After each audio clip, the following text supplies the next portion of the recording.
What is up, guys? ShadowNinja here, and today we got our first look at Battlefield 5 with the real trailer. Now, first things first, I'm going to be talking about all the details. You want my reaction to the trailer, check the link down below. I did a reaction for Fittest Gamers. Pretty much, I was pretty surprised, but pretty much I calmed down a little bit. We get to talk about all this good stuff we saw at Battlefield 5. Now, first things first, we are getting no details so far about a Battle Royale game mode. I know that's been up to the question. I'm actually very excited for this. I want them to focus on their multiplayer and whatever other experiences they have planned for us. I don't really want them to venture into Battle Royale because, one, a lot of games are doing Battle Royale, and two, I want a more direct focus on a core mechanic or core mode in this game, for that being multiplayer. So I'm glad that there is no details so far, but so far there could be something revealed like a Battle Royale at E3. We don't know yet. That could be a good spot to drop a reveal.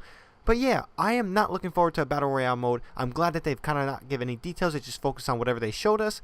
And what they showed us looks to be just simply multiplayer. Now, at first I kind of had, I thought it was just a cinematic trailer. But then the guy over here, as you see right now, he's going to pick up the gun and it's just going to be crazy. Look at this. The game looks visually stunning. We got an MG42 in the hand. We saw a Thompson earlier. We got a bazooka. I didn't really see any other guns besides it looked like a Russian or a German pistol. When he goes pro and starts shooting his pistol, we got a lot of American planes. I forget the exact name of them, but it's looking crazy over here. He shoots a grenade, destroys that plane. It's absolutely insane. The hood is looking beautiful, crisp and clean. It's very immersive, very bloody, very gritty, and the small little effects, the detail, it's just making the experience so much better. And this explosion, I'm like, okay, that was a giveaway. But if that's in multiplayer, that explosion looks stunning and beautiful. It's amazing what this Frostbite engine can do.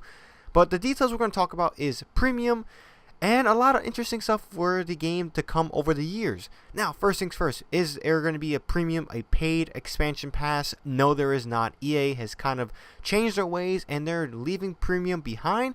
Now, I don't know what Call of Duty's doing. That's very interesting. Actually, I don't really think they talked about what they're doing with their DLC passes, but EA with Battlefront 2, Star Wars Battlefront 2, they basically tried loot boxes to pay for the DLC experience. Now, we all know how that went, but basically DLC and Star Wars Battlefront is free. EA has stuck to that. Another game that does it very well is Rainbow Six Siege. They have their passes, but it's only for early access, and you can pretty much earn everything in game without too much of a hassle. So I like that EA is hopping on board with their Battlefield franchise and bringing free DLC.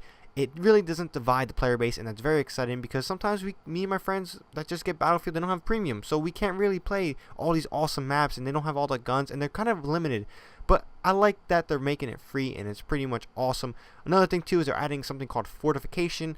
So basically in these multiplayer maps, you can honestly build sandbags and all. It's kind of like Fortnite building, but don't think about Fortnite building kind of per se. Think about real war stuff, like sandbags, bunkers, I'm guessing stuff like that, reinforcing a window to make it like a machine gun nest. Stuff like that is what they made it seem to be. I don't think it's going to be something too crazy. I think it's going to be little details that really add to holding a point or other stuff. I don't think it's going to be you can just jump and start building sandbags crazy like you could in Fortnite with walls.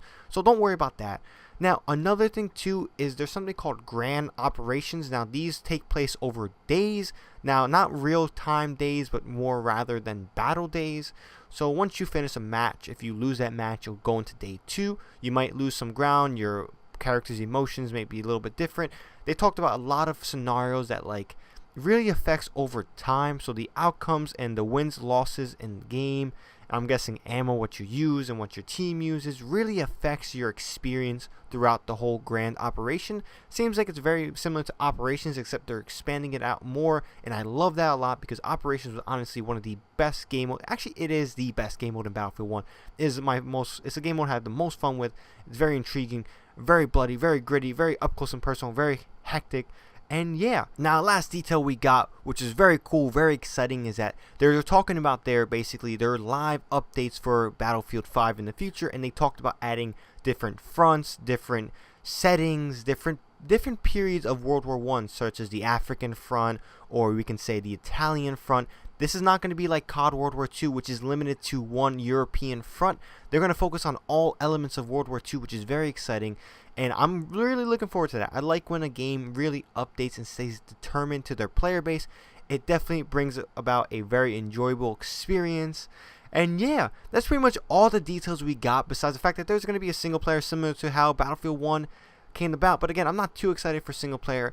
I'm more excited for the multiplayer because that's what I know and love about Battlefield, the franchise as a whole. Now, what does this mean for Call of Duty? Call of Duty, honestly, in my opinion, you're in deep trouble. Honestly, I made a video about it on Fittest Gamers. I'll leave another link for that below. But yeah, Call of Duty seems to be focusing on so much, and DICE has took an approach way different than Treyarch, is that where they want to focus on one core element of their game.